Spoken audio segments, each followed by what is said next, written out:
The death of the religious author. Hey, it's Dr. B with 10 on Religion. In 1967, Roland Barthes, who wrote in his most famous essay, The Death of the Author, that the text's sense lies not in the author but in its destination, meaning any reader reading the text.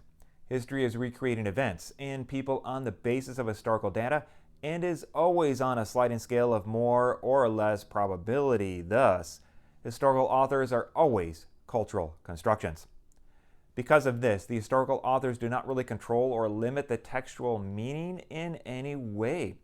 The truth of a message should not require the resuscitation of some historical author. Let's reanimate the Apostle Paul so we can ask him what he meant by this.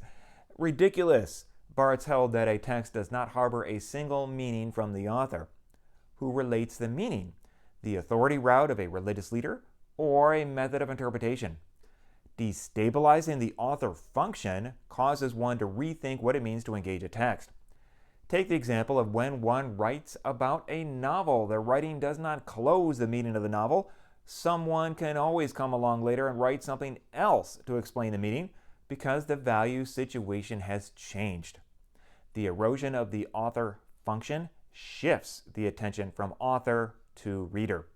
The unity of the text is not in its origin but in its destination, or as Barthes wrote, the birth of the reader must be at the cost of the death of the author.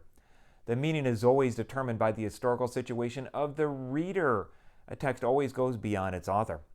Understanding a text is not so much characterized by reproducing the author's intentions, which is ultimately impossible because history is a sliding scale of probability or improbability.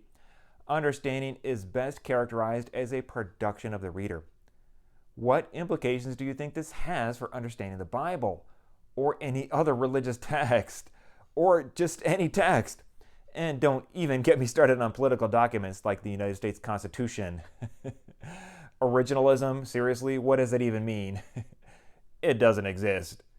And if you want to learn further, check out this video from way back in 2022 and more on my channel, and subscribe to 10 on Religion.